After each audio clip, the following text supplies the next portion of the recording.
Falcon 9 launches Starlink satellites, Boeing rideshare payload. We have heard of ride-sharing in cars, buses, and trucks. But Musk has changed the meaning of ride-sharing with the introduction of Falcon 9.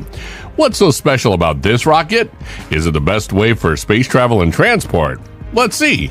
SpaceX's Falcon 9 is a dependable two-stage rocket that can safely carry passengers and cargo into space and beyond. The Falcon 9 is the first reusable rocket of its class to reach orbit. The ability to reuse rocket parts allows SpaceX to keep pursuing the most expensive components, bringing down the overall price of space travel. We will see the success rate and how it has been helpful.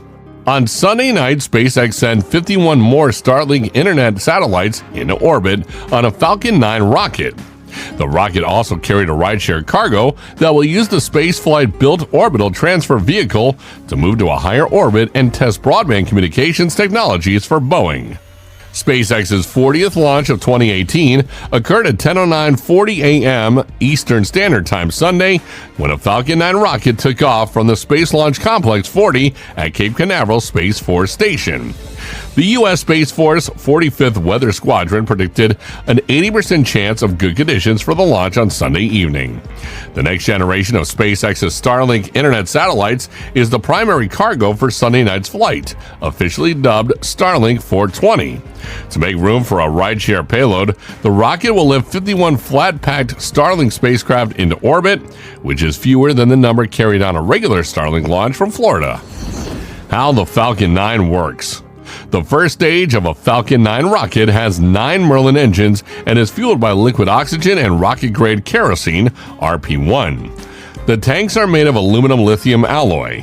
As the rocket's mass lowers due to the burning of fuel, the acceleration of the launch vehicle is gradually reduced by throttling the 9 Merlin engines in the first stage. In addition to slowing the spacecraft for landing and readjusting the first stage for re-entry, these engines are responsible for reorienting the first stage.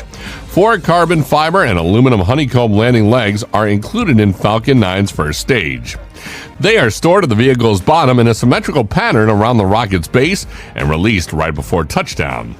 Using the thrust of a single Merlin vacuum engine, Falcon 9's second stage propels the cargo into orbit.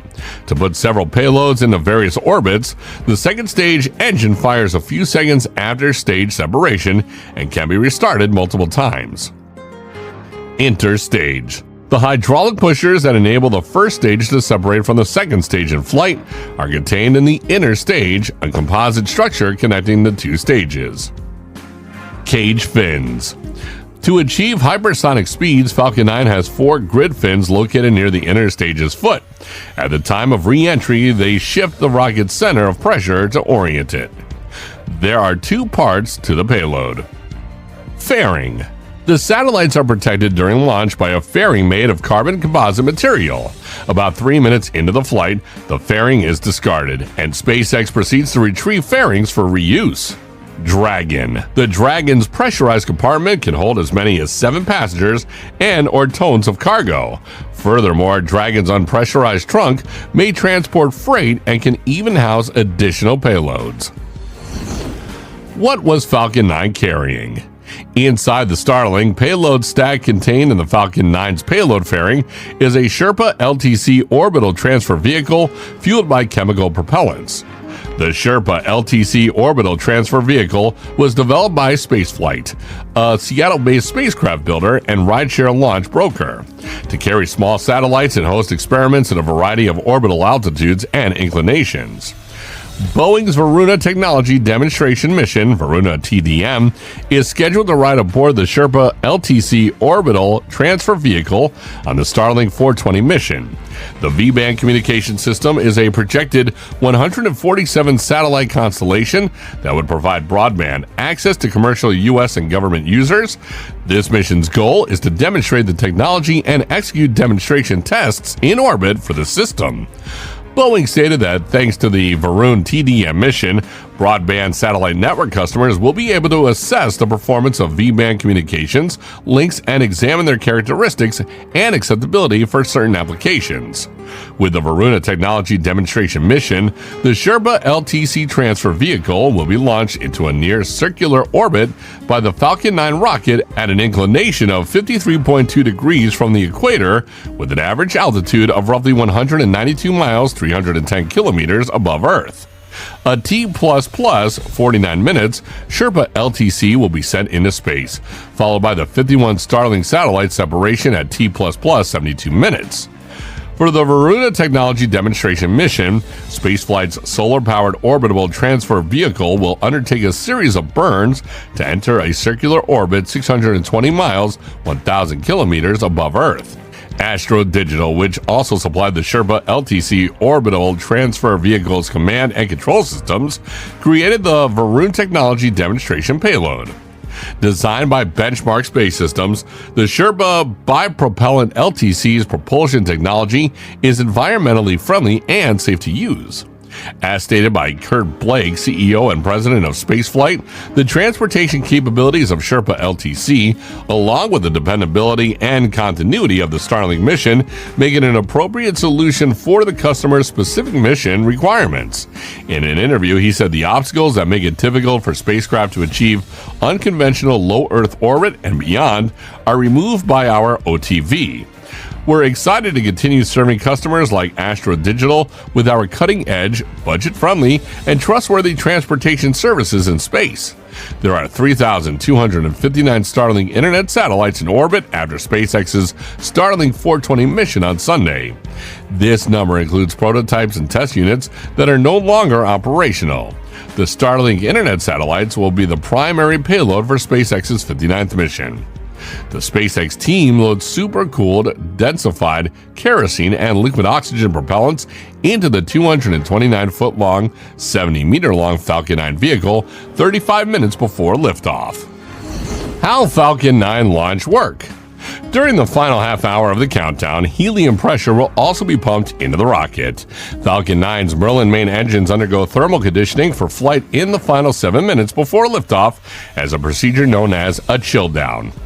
There will also be preparations made for the launch of the Falcon 9's guidance and range protection system. The Falcon 9's 9 Merlin engines provide 1.7 million pounds of thrust, which will be directed to the northeast after launch. This will carry the rocket over the Atlantic Ocean.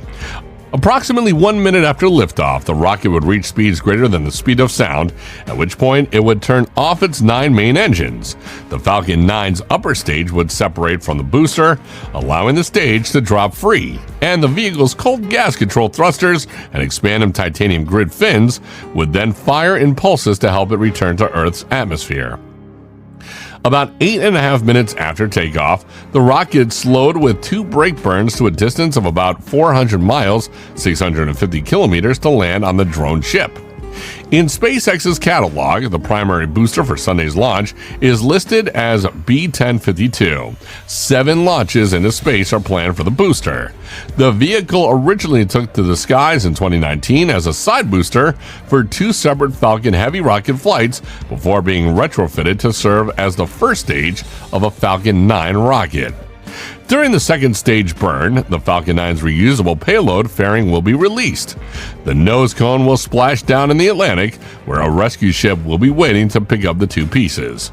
Moments after the second stage engine stops during Sunday's mission to deploy the Starlink satellites into the first transfer orbit, the Falcon 9 will return to Earth to land its first stage.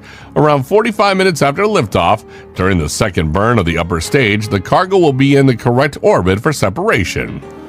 The Falcon 9's upper stage will drop the retention rod holding the Starlink payload stack in place after it drops the Sherpa LTC payload. Freeing the flat-pack satellites to orbit independently, the solar arrays of 51 spacecraft will deploy, and the spacecraft will go through a series of automated activation sequences before firing up their IONS engines, which will be powered by Krypton and settling into their operational orbit. The satellites will be able to propel themselves into a 335-mile, 540 kilometers circular orbit above Earth using only their onboard propulsion systems.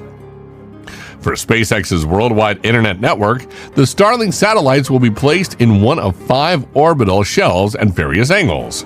As soon as the satellites are in their designated orbit, they will begin providing broadband signals to customers who have subscribed to the Starlink service and have a SpaceX-supplied ground terminal.